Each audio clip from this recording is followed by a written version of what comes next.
ఆత్మరక్షా నమో, పాప శిక్షా నమో, విశ్వకర్త నమో, విశ్వభర్త నమో, దేవతా చక్రవర్తి పరబ్రహ్మమూర్తి త్రిలోకైకనాథాదినాథ, మహాభూత భేదమ్ములై నీవు వైబ్రోవు మెల్లప్పుడున్ భాస్కర భాస్కర. సూర్యనారాయణ వేద పారాయణ లోకరక్షాకర దైవ చూడమని. హాయ్, హలో, నమస్తే, welcome back to our channel Vasudhaiva Kutumbam. అందరికీ నమస్కారం అండి. అందరూ ఎలా ఉన్నారు? నేనైతే చాలా బాగున్నాను. మీరు కూడా చాలా చాలా బాగుండాలని, సర్వదా ఆరోగ్యంగా ఉండాలని ఆ సూర్యనారాయణ మూర్తిని ప్రార్థిస్తున్నాను. ఇవాళటి వీడియోలో మన ఇంట్లో రథసప్తమి పూజ ఎలా జరిగింది, అలాగే రథసప్తమి మిస్ అయిన వాళ్ళు ఏ రోజు రథసప్తమి పూజను సూర్య భగవానుని ఆరాధన చేయాలి అనేది ఇవాళటి వీడియోలో షేర్ చేస్తానండి. వీడియోని ఎక్కడ స్కిప్ చేయకుండా ఎండ్ వరకు చూసినట్లయితే పూర్తి సమాచారాన్ని మీరు పొందగలుగుతారు. ఇవాళ మాఘ స్నానాన్ని ఆచరించాలి. జిల్లేడు ఆకును అలాగే ఒక రేగు పండును లేదా రేగి ఆకును తల మీద పెట్టుకుని భుజాల మీద పెట్టుకుని మాఘస్నానం చేసినట్లయితే సూర్య భగవానుని సంపూర్ణ అనుగ్రహం మనకు కలుగుతుంది. అలాగే చాలా మంచి పుణ్యఫలం లభిస్తుంది. ఈ ఒక్కరోజు స్నానాన్ని చేస్తే మాఘమాసం అంతా చేసినట్లు ఉంటుంది. అలా కుదరని వాళ్ళు ఆదివారాలు కూడా మాఘస్నానాలు ఆచరించవచ్చు. ఇవాళ విశేషంగా సూర్య భగవానుడు ఉత్తర దిశగా ప్రయాణిస్తాడు గనక ఆయన జన్మదినమైన రథసప్తమి రోజు స్వామివారికి ఇలా రథాన్ని వేసి స్వామివారి గమనాన్ని ఉత్తరానికి పయనించేలాగా వేయాలి ముగ్గును. అలా నేనిక్కడ పూజా మందిరంలో రథం ముగ్గు వేస్తున్నాను. ఎందుకంటే పూజా మందిరం పైన స్థలం లేదు కనుక ఇక్కడ కింద ఈ గ్రానైట్ మీద నేను ముగ్గును వేసుకుంటున్నాను. సంపూర్ణ జగత్తుకు వెలుగునిచ్చే ప్రత్యక్ష దైవమైన సూర్య భగవానుని ఆరాధన వల్ల సంపూర్ణ ఆరోగ్యాన్ని మనం పొందవచ్చు.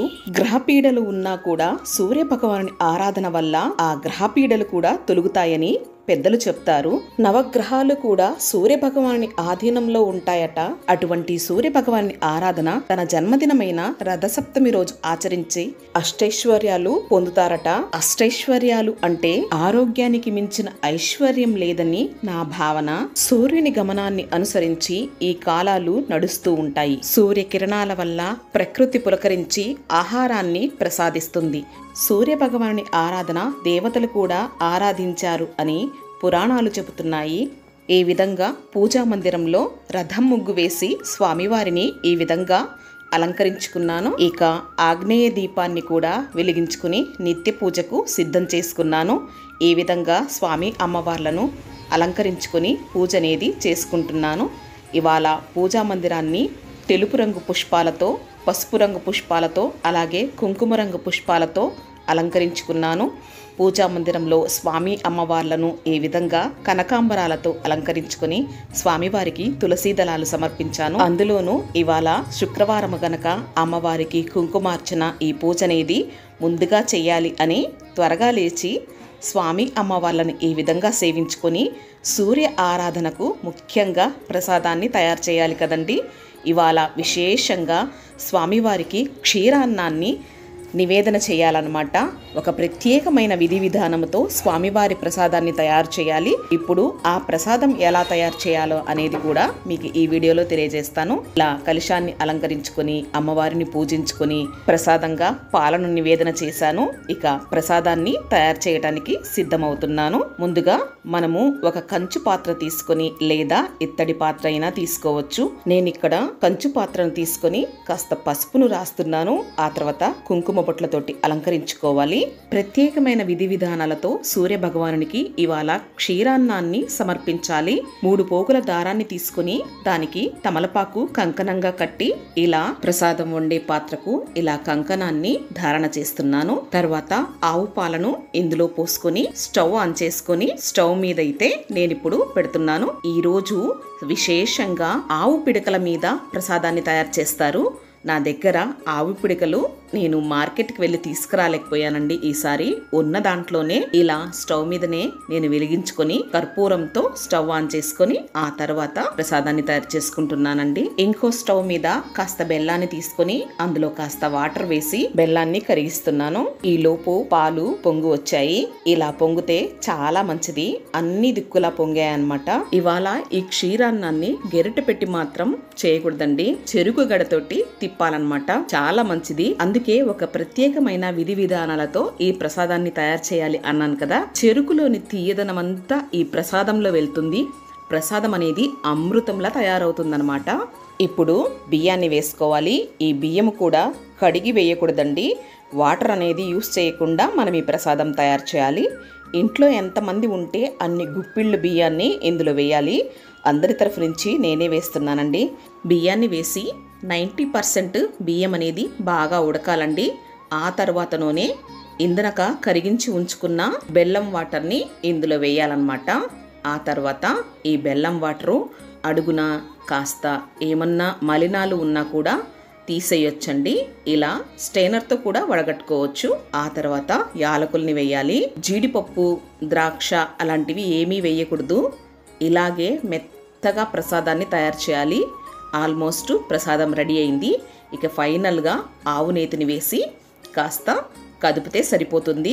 ఇక ప్రసాదం ఈ విధంగా తయారు చేసుకోవాలి. ఈ ప్రసాదం రెడీ అవుతున్నప్పుడే చిక్కుడుకాయల రథాన్ని సిద్ధం చేసుకున్నాను. ప్రసాదాన్ని విశేషంగా చిక్కుడు ఆకుల మీద స్వామివారికి సమర్పిస్తారు. చిక్కుడు ఆకులు కూడా నాకు లభ్యమవ్వలేదండి. ముందే చెప్పాను కదా, ఉన్న దాంట్లోనే సంతృప్తిగా పూజ చేసుకోవడం అనేది మంచిది. ఎక్కువ టెన్షన్స్ పెట్టుకొని అయ్యో అవిలేవే ఇవిలేవే అని కంగారు పడకుండా భక్తి శ్రద్ధలతో స్వామివారి ఆరాధన చేస్తే చాలా మంచిది. సూర్యకిరణాలు పడే చోట స్వామివారి పూజను ఆచరించాలి. తులసి కోట దగ్గర సూర్యకిరణాలు వస్తాయండి. ఇప్పుడు స్వామివారి పూజకు అన్ని ఇలా సిద్ధం చేసుకుని ఇక్కడ స్వామివారిని ప్రతిష్ఠించుకుంటున్నాను. సూర్య భగవాని ఫోటో కానీ విగ్రహం కానీ అవసరం లేదండి. గంధముతో తమలపాకు మీద ఇలా సూర్యుని చిత్రాన్ని చిత్రీకరించుకొని స్వామివారి పూజ చేసుకోవచ్చు. ఇవాళ విశేషంగా గోధుమల మీద దీపారాధన చేసుకుంటే మంచిది అని ఇంతకు ముందు కూడా ఒక వీడియో చేశాను కదండి. స్వామివారికి అర్కపత్రం మీద గోధుమలు పరిచి 7 ఒత్తుల్ని వేసి స్వామివారికి ఇలా దీపారాధన చేసుకుంటే చాలా మంచిది. గ్రహదోషాలు ఉన్నా తొలగుతుంది. సూర్యుని సంపూర్ణ అనుగ్రహం కలిగి సంపూర్ణ ఆరోగ్యాన్ని ప్రసాదిస్తాడు. అలాగే సూర్యుని అనుగ్రహం కోసం గోధుమల్ని దానంగా ఇస్తే కూడా చాలా మంచిదండి. ఈ రథసప్తమి రోజు ఇలా విశేషంగా పూజలు చేసుకుని బ్రాహ్మణునికి దానంగా కూడా ఇవ్వవచ్చు గోధుమల్ని. అలాగే రథసప్తమి రోజు పూజ చేయలేని వారు నెక్స్ట్ వచ్చే ఆదివారాలు పూజ చేసుకోవచ్చండి. ఈ మాఘమాసంలో ఆదివారాలు చాలా విశేషమైనవి.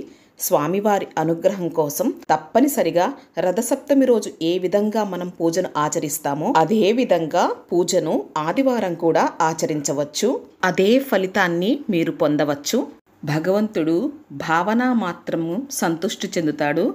భావన చేసి స్వామివారు ఇక్కడ ప్రత్యక్షంగా ఉన్న భావనతో స్వామిని పూజించాలి. ప్రథమంగా గణపతి ఆరాధన చేసి స్వామికి పూజ నైవేద్యం సమర్పించి తర్వాత సూర్య ఆరాధన చేయాలి. చాలా విశేషంగా ఇవాళ నారికేలాన్ని కూడా సమర్పించాలి. ప్రసాదాన్ని కుటుంబ సభ్యులందరూ స్వీకరించాలి. కర్పూర నీరాజనాన్ని సమర్పించి స్వామివారిని మనస్ఫూర్తిగా ప్రార్థన చేయాలి. ఇవాళ విశేషంగా స్వామివారికి అర్ఘ్యప్రదానం కూడా చేయాలన్నమాట. ఒక ప్రత్యేకమైన విధి విధానంతో అర్ఘ్యప్రదానం చేయాలి. ప్రతి నిత్యము మనము అర్ఘ్యాన్ని సమర్పిస్తే సూర్య భగవానుడు సంతుష్టి చెందుతాడు. విష్ణుమూర్తికి అలంకార ప్రియుడు, శివుడు అభిషేక ప్రియుడు, అలాగే సూర్య భగవానుడు అర్ఘ్య ప్రియుడు గనక ప్రతినిత్యము అర్ఘ్యాన్ని సమర్పిస్తే స్వామివారు సంతృప్తి చెంది మనకు సంపూర్ణ ఆరోగ్యాన్ని ప్రసాదిస్తాడు. ఈ విధంగా పూజను పూర్తి చేసుకున్నాను.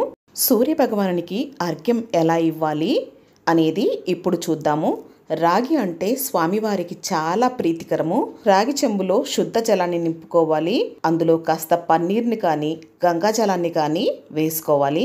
కాస్త పసుపు, అలాగే గంధము, కుంకుమ, అక్షింతల్ని వేసుకోవాలి. కాస్త పాలు కూడా వేసుకుంటే చాలా మంచిది. కొంచెము పచ్చకర్పూరము, అలాగే పంచదారను కానీ పటిక బెల్లం పలుకులు కూడా వేసుకోవాలి. ఆ తర్వాత ఎరుపు రంగు పుష్పాన్ని ఉంచాలి.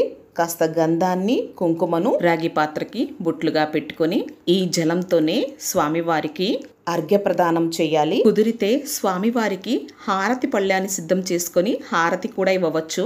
ఈ లోపు మా వారు కూడా వచ్చారు. స్వామివారికి పుష్పాక్షింతలు సమర్పించి ఆయనకు నమస్కరించుకొని అర్ఘ్య ప్రదానం చేయడానికి ఇలా మేడపైకి వచ్చాము. స్వామివారు ఇలా కనిపిస్తున్నారు. స్వామివారిని నమస్కరించుకొని 12 నామాలతోటి అర్ఘ్య ప్రదానం చేయాలి. ఈ రాగి పాత్రలో ఉన్న వాటర్ని ఒక్కొక్క నామానికి ఒక్కొక్కసారి ఇలా కొంచెం కొంచెంగా జలాన్ని సమర్పిస్తూ ఆ తర్వాత స్వామివారి నామాలు చదువుతూ అర్ఘ్య ప్రదానం చేయాలన్నమాట. నేను కూడా అర్ఘ్య ప్రదానం చేస్తున్నాను. అర్ఘ్య ప్రదానం ఎవరైనా చేయవచ్చు. సూర్య భగవానుడు ప్రత్యక్ష దైవము. ఆయన అనుగ్రహం మనకు సంపూర్ణంగా ఉండాలి అంటే ఒక్క రథసప్తమే కాదండి, ప్రతి నిత్యము అర్ఘ్య చేస్తే చాలా మంచిది. అలాగే సూర్య నమస్కారాలు కూడా చేసుకుంటే చాలా చాలా మంచిదన్నమాట. స్వామివారి 12 నామాలు నేను షార్ట్ వీడియో రూపంలో కూడా ఇచ్చానండి. లేదా మీకు ఎవరికైనా కావాలంటే నేను డిస్క్రిప్షన్ లో కూడా మెన్షన్ చేసి ఉంచుతాను, ఒకసారి చెక్ చేయండి. మనకు ఉన్న దాంట్లోనే సంతృప్తిగా పూజ అనేది చేసుకోవాలి. ఈ విధంగా మన ఇంట్లో రథసప్తమి పూజా విధానాన్ని ఆచరించి స్వామివారికి నమస్కారం చేసుకున్నాను. మీ అందరూ కూడా రథసప్తమి పూజను మంచిగా ఆచరించి స్వామివారి అనుగ్రహాన్ని పొందారు అనుకుంటున్నాను. మరొక్కసారి మీ అందరికీ రథసప్తమి శుభాకాంక్షలు తెలియజేసుకుంటున్నాను. సంపూర్ణ జగత్తుకు వెలుగును ప్రసాదించే సూర్య భగవానుని అనుగ్రహము మనందరిపై ఉండి మనందరి జీవితంలో కూడా చక్కని వెలుగును ప్రసాదింపచేసి అలాగే సంపూర్ణ ఆరోగ్యాన్ని ప్రసాదించాలని మనస్ఫూర్తిగా కోరుకుంటున్నాను. ఎలా ఉంది వీడియో? నచ్చిందా? మీ అందరికీ ఈ వీడియో నచ్చింది అనుకుంటున్నాను. అలాగే ఉపయోగపడాలని మనస్ఫూర్తిగా కోరుకుంటున్నాను. వీడియో కనుక నచ్చినట్లయితే వీడియోని లైక్, షేర్ చేసి ఛానల్ని సబ్స్క్రైబ్ చేసుకుంటారని మనవి చేస్తున్నాను. అలాగే పక్కనున్న బెల్ ఐకాన్ని క్లిక్ చేసి ఉంచుకొని నేను ఎప్పుడు వీడియో పెట్టినా మీకు ముందుగా నోటిఫికేషన్ అనేది అందుతుంది. మరి మరో చక్కటి వీడియోతో నేను మీ ముందు ఉంటానండి. నేను మీ సులోచన. అంతవరకు సెలవు. నమస్కారం. కృష్ణ